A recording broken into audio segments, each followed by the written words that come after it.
Oke, sekarang kita lanjut bahas soal nomor 11 sampai 15 di set mini test 3. Buat kamu yang belum jawab soalnya, bisa lihat di description video, itu ada link yang udah aku tautin.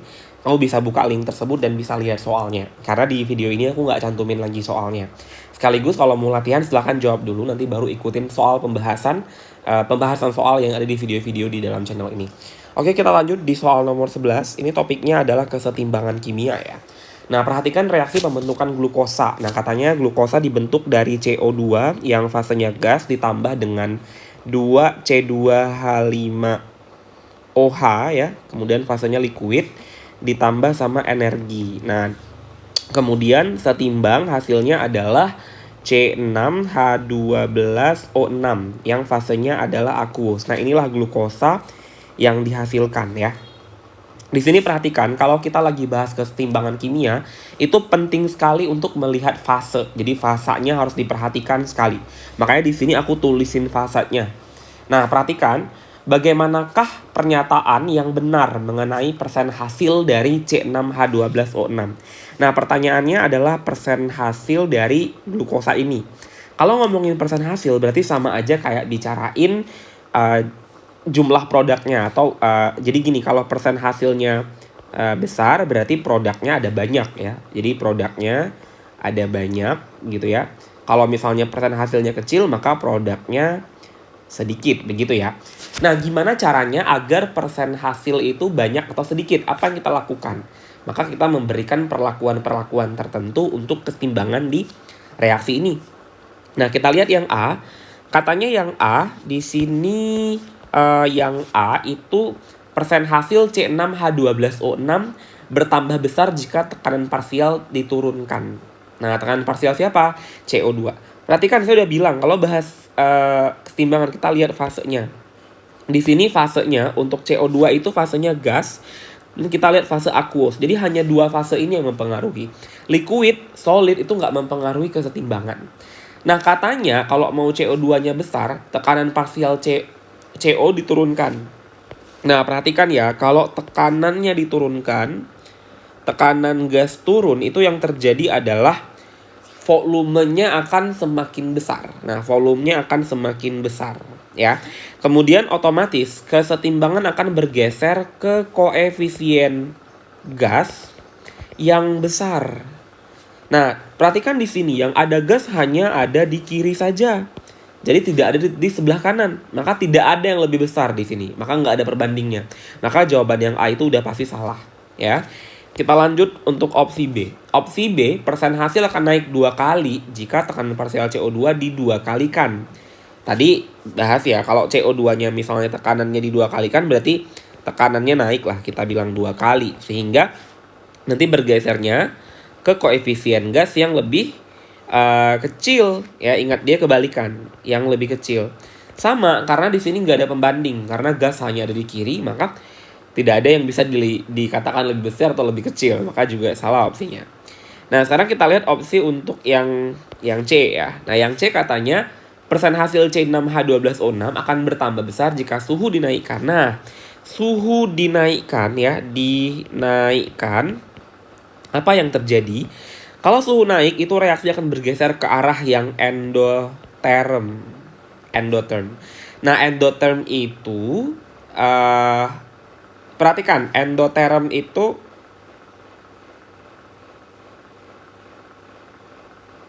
ya, suhu naik akan geser ke endotherm. Jadi di sini kalau misalnya dia endotherm, maka otomatis reaksi ini kan sebenarnya endotherm ya. Lihat, reaksinya itu menarik energi atau menyerap energi. Maka reaksi ini adalah reaksi endotherm.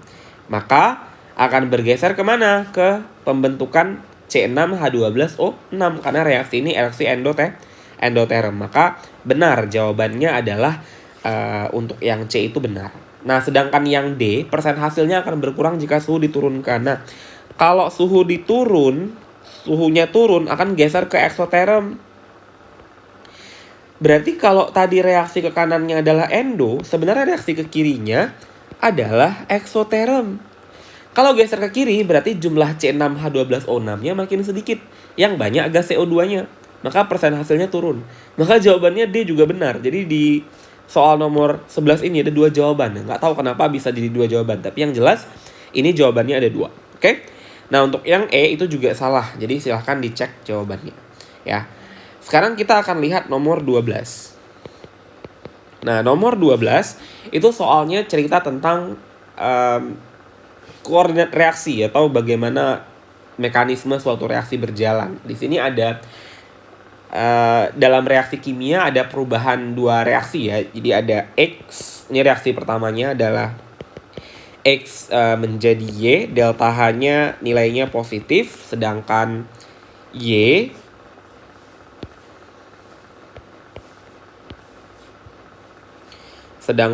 menjadi Z, delta H-nya nilainya negatif. Nah, pertanyaannya adalah gambar mana yang menjelaskan profil energi reaksi tersebut. Nah, ini jawaban yang tepatnya adalah A. Ini langsung kita bahas aja kenapa A. Itu bentuknya seperti ini ya. Kemudian saya gambar ulang. Ini adalah energi, di sumbu Y-nya, di sumbu X-nya adalah koordinat reaksi ya. Koordinat reaksi. Nah, begini bentuknya. Kemudian iya, beginilah ya kurang lebih ya.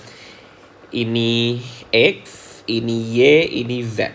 Nah, kita lihat ya di sini X menuju Y itu delta H-nya positif. Perhatikan, kenapa positif? Karena kan ini energi ya. Makin ke atas makin positif. Berarti untuk menguji delta H reaksi 1 itu kita lihat dari H dari Y-nya dikurang H dari X. Karena Y-nya adalah Y-nya adalah produk, ini adalah reaktannya untuk reaksi pertama. Maka produk kurang reaktan, selalu seperti itu. Karena produk level energinya lebih tinggi di sini, maka otomatis yang lebih tinggi dikurang yang lebih besar gitu kan, akan hasilnya adalah lebih daripada 0. Maka jadinya delta H-nya akan positif untuk yang ini. Maka ini benar ya. Kemudian Y ke Z kenapa negatif? Karena produknya ada di bawah. Nah, jadi otomatis untuk reaksi kedua itu kondisinya H produknya lebih kecil daripada H reaktannya. Sehingga ketika dikurangin H produk kurang H reaktan itu hasilnya kurang dari 0. Maka delta H-nya bernilai negatif. Gitu ya jawabannya kenapa yang A. Oke, kita lanjut nomor 13.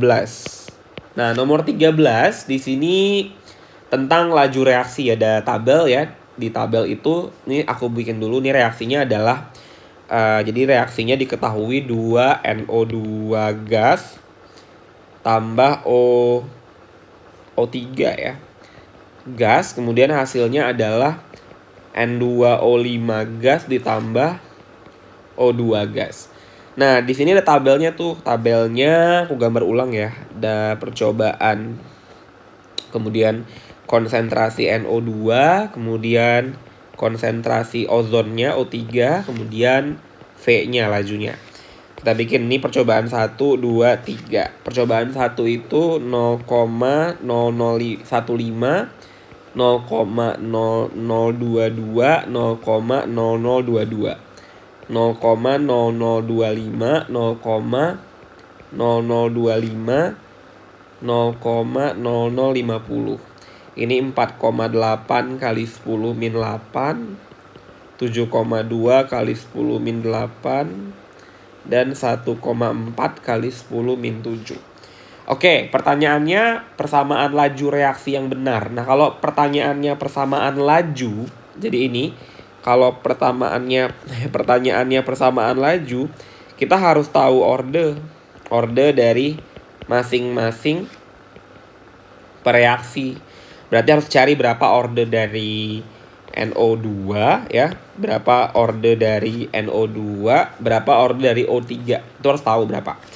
Nah, menggunakan persamaan laju. Nah, di sini kita lihat ya, cara mudahnya adalah kita bisa lihat data-data yang sama. Jadi misalnya di sini kita mau nyari ordenya siapa? Ordenya X misalnya. Jadi kita mau nyari orde NO2, kita lihat O3 yang sama. Nah, O3 yang sama itu datanya ada di 1 dan 2, ya kan?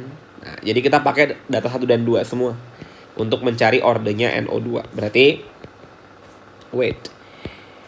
Untuk mencari orde NO2, kita gunakan data 1 dan 2. Oke. Nah, berarti kita buat nih persamaan lajunya. Persamaan laju itu kan sebenarnya begini ya, untuk reaksi ini. V sama dengan K dikali orde NO2. Anggaplah ordenya X dikali sama O3 ordenya Y. Ingat ya, yang masuk ke dalam persamaan laju adalah konstanta. Kemudian konsentrasi preaksi, karena ada dua preaksinya. Ini dan ini. Kemudian dipangkatkan orde masing-masing preaksinya. Sehingga kalau yang diambil data 1 dan 2, maka persamaannya menjadi begini. V.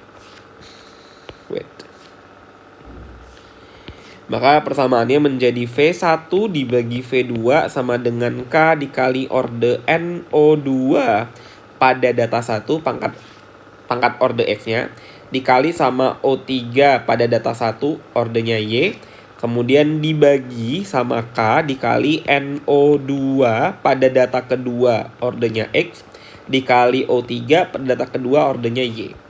Nah, V1-nya adalah 4,8 kali 10 min 8. 4,8 kali 10 min 8 diper dengan 7,2 kali 10 min 8 sama dengan, nah K ini kan sama, coret aja ya, 1 jadinya dibagi. Kemudian kita masukkan nilainya. NO2 itu di dua-duanya sama. Kalau sama, kalau dibagi jadinya 1 juga kan. Maka langsung kita coret aja. Maka tinggal O3 saja. O3-nya yang sama. Sebentar. O3-nya yang sama. Sama-sama 0,025. Coret ini ya. Sehingga nanti jadinya NO2 data pertama berapa? 0,0015 per dengan 0,0022. Nah, pangkatnya X. Sama-sama dipangkatkan X ya kan? Dikurungin saja. Maka jadinya ini hasilnya adalah 4,8 dibagi ini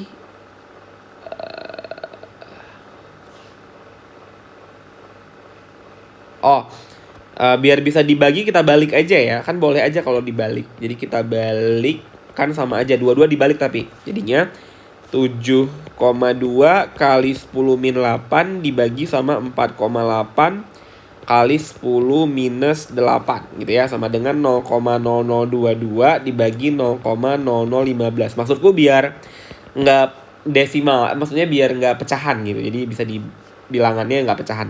Maka di sini 1,5 sama dengan 1,5 pangkat X. Sehingga X-nya adalah 1 kan. Karena bilangan berapapun dipangkatkan 1 ya bilangan itu. Maka jawabannya orde NO2 itu adalah 1. Maka kita dapat nilai orde NO2. Nah, sekarang kita cari orde dari orde dari O3. Nah, orde O3 berarti kita gunakan data yang mana gitu ya. Kita gunakan data. Lihat aja yang sama dari dari NO2-nya. Itu yang sama ada di data berapa datanya. 2 dan 3 kan. Nah, ini 2 dan 3. Kita sekarang gunakan data 2, 3. Oke, maka di sini persamaannya menjadi begini. V ya kan? V2 per V3 itu sama dengan biar mudah dibagi kita balik aja. Bentar. Dia sama aja sebenarnya. Jadi V3 dibagi V2 sama dengan K kali NO2 data ketiga pangkat X dikali dengan O3 data ketiga pangkat Y dibagi dengan K kali NO2 data kedua X dikali sama O3 data kedua pangkat Y. Nah, V3-nya adalah 1,4. Atau ini biar sama-sama pangkat 8 saya ubah aja jadi 14 kali 10 min 8 ya. Kan sama aja. Maka jadinya 14 kali 10 min 8 dibagi sama 7,2 kali 10 min 8 gitu ya. Kemudian sama dengan, nah yang bisa coret aja nih, K-nya bisa. NO2-nya kan nilainya sama-sama 0,0022 ya. Jadi coret aja. Ini juga ya. Kemudian tinggal O3-nya aja. O3-nya 0,005 dibagi sama 0,0025. Pangkat Y gitu kan. Nah, ini 14 bagi 7 berapa ya? Kurang lebih 2 lah ya. 2 kali 10-8-nya nggak ada lagi dong. Ya 2 aja sama dengan ini 0,005 bagi ini juga 2 pangkat Y. Maka otomatis Y-nya sama dengan 1. Jadi ordernya sama-sama 1. Kalau gitu persamaannya jadi gimana? Ya persamaannya berarti V sama dengan K kali NO2 kali O3. Karena ordernya sama-sama 1 dan tidak perlu ditulis. Maka jawabannya adalah yang C ya teman-teman untuk nomor berapa ini? Nomor 13 ya. Kita lanjut bahas nomor 14 ya sekarang. Nah 14 di sini ada reaksi ya. Katanya reaksinya itu berlangsung dengan dua model. Nah kalau ada reaksi yang fasenya lambat sama cepat, yang menentukan laju reaksi itu adalah yang lambat. Jadi ambil yang lambat saja. Jadi yang lambatnya adalah reaksinya ClO min ditambah ClO min, hasilnya adalah ClO2 min ditambah Cl min. Ini mekanisme yang lambat. Ingat mekanisme lambat itu menentukan ya, akan menentukan persamaan laju. Maka persamaan lajunya adalah V sama dengan K kali konsentrasi pereaksinya ada siapa? Ada ClO min kan di sini dikali sama ClO min lagi. Nah karena ada 2 maka bisa dikalikan. Ini kan sama kayak X dikali X kan jatuhnya, X kuadrat. Karena kan sama bilangannya, pangkatnya sama-sama 1. Maka jadinya, oh iya saya lupa, di sini kalau pada lambat itu ordernya adalah koefisien. Jadi ingat ya, kalau pada reaksi yang lambat order itu sama dengan koefisiennya. Jadi makanya di pangkat 1 ya, karena sama-sama 1 kan koefisiennya. Nah gitu. Maka jadinya V sama dengan K kali ClO min kuadrat. Karena kan dikaliin aja, karena sama. Maka jawabannya adalah yang A untuk soal nomor 14. Kita lanjut bahas soal nomor 15 ya.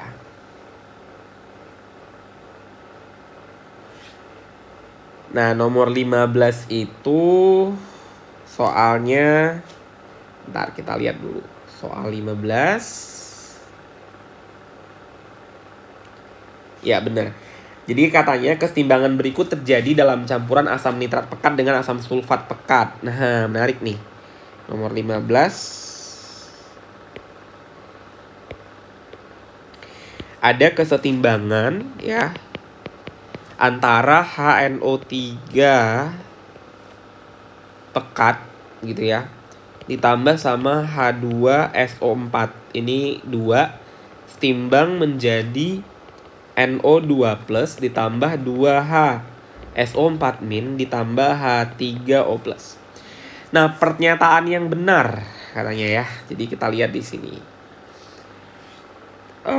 Reaksi pada soal ini bukan reaksi redoks, tapi karena bilangan oksidasi nggak ada berubah ya, jadi pure kesetimbangan kimia.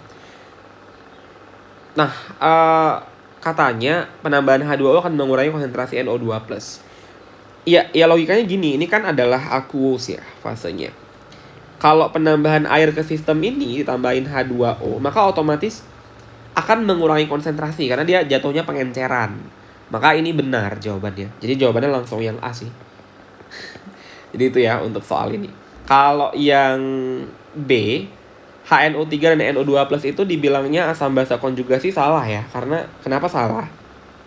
Karena kalau dia sebut asam basa konjugasi, harusnya dia itu ada perbedaan 1H. Sedangkan di sini perbedaannya jauh sekali. HNO3 sama ini ada perbedaan 2O dan 1H. Harusnya yang beda nggak boleh O-nya, tapi yang beda adalah hidrogennya saja. Maka ini bukan pasangan asam basa konjugasi. Makanya jawabannya udah pasti yang A. Jadi sampai sini dulu untuk soal. Karena ini bukan reaksi oksidasi dan reduksi, maka di sini nggak ada oksidator ya. Jadi So far di sini bukan redox. Karena bisa dicek aja biloxnya nggak ada yang berubah ya. Kita buktikan deh. Misalnya di sini N, ini kan min 2 kali 3 plus 1, ini plus 5. Di sini min 2, ini plus 5 juga kan? Jadi nggak berubah. Ya, S-nya juga ini plus 6. Di sini min 2 plus 1 plus 6 juga. Ya, jadi nggak berubah juga S-nya. Paling yang berubah S atau N kan, karena mereka adalah di luar oksigen dan hidrogen. Biasanya kita cek itu dulu. Jadi bukan juga.